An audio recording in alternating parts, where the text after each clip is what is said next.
Assalamualaikum warahmatullahi wabarakatuh. Puji dan syukur mari kita panjatkan kehadirat Allah Subhanahu wa taala atas limpahan rahmat serta berkahnya kepada kita umat Islam.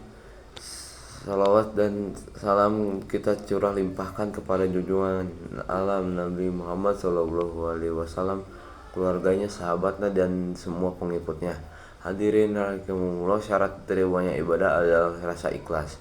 Sebagaimana firman Allah Subhanahu wa taala, "Walaqad auhi ilaika wala alzina minal qawli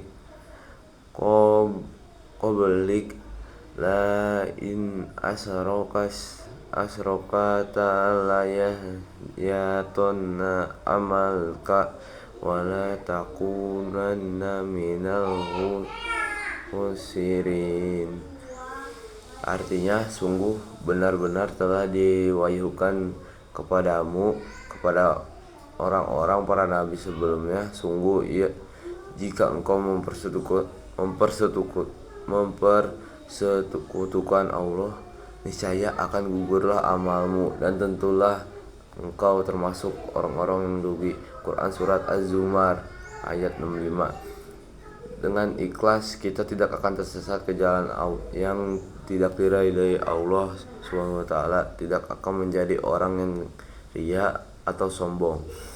Karena sombong itu merupakan sifatnya setan. Seseorang yang ikhlas ibarat orang yang sedang membersihkan beras dari kerikil dan batu-batu kecil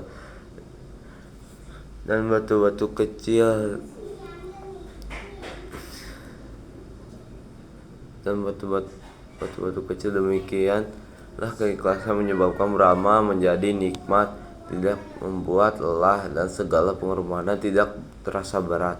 Sebaliknya, amal yang dilakukan dengan riya akan menyebabkan amal tidak nikmat. Pelakunya akan mudah menyerah dan selalu kecewa.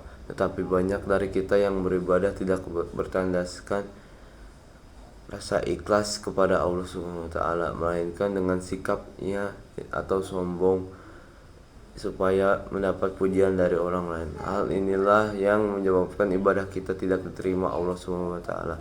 Rasulullah SAW pernah bersabda, "Ikhlaslah dalam beragama, cukup bagimu amal yang sedikit." Dalam hadis lain, Rasulullah SAW bersabda, "Sesungguhnya Allah tidak menerima amal kecuali dengan ikhlas dan mengharap ridhonya." Imam Syafi'i pernah memberi nasihat kepada seorang temannya, "Wahai Abu Musa, jika engkau berjihad dengan sebenar-benar kesungguhan atau untuk membuat seluruh manusia ridho, maka itu tidak akan terjadi. Jika demikian, maka ikhlaskan amalmu dan niatmu karena Allah Subhanahu wa taala." Karena itu tak heran jika Ibnu Qayyim memberi perumpamaan seperti ini. Amal tanpa keikhlasan seperti musafir yang mengisi kantong dengan kerikil pasir, memberatkan tapi tidak bermanfaat. Dalam kesempatan lain, ia juga berkata, jika ilmu bermanfaat tanpa amal, maka tidak mungkin Allah mencela para pendeta ahli kitab. Jika ilmu bermanfaat tanpa keikhlasan, maka tidak mungkin Allah Subhanahu wa taala mencela orang-orang munafik. Dari beberapa contoh hadis di atas menunjukkan bahwa ikhlas itu memang sangat penting bagi umat muslim dalam melaksanakan ibadahnya. Karena tanpa rasa ikhlas hanya mengharapkan ridho Allah Subhanahu wa taala, ibadah kita tidak akan diterima olehnya. Lalu bagaimana cara agar bisa beribadah dengan ikhlas? Cara agar kita dapat mencapai rasa ikhlas adalah dengan mengosongkan pikiran di saat kita sedang beribadah kepada Allah Subhanahu wa taala. Kita hanya perlu memikirkan Allah, salat untuk Allah, zikir untuk Allah. Semua amal yang kita lakukan hanya untuk Allah. Lupakan semua urusan duniawi, kita hanya tertuju pada Allah. Jangan munculkan rasa riya atau sombong di dalam diri kita, karena kita tidak berdaya di hadapan Allah Subhanahu wa taala.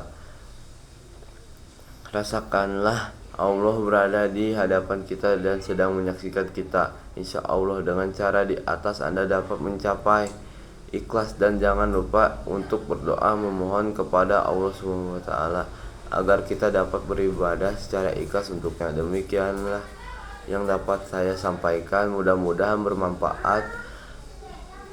Mohon maaf atas segala kekurangan. Billahi taufiq wal hidayah. Wassalamualaikum warahmatullahi wabarakatuh.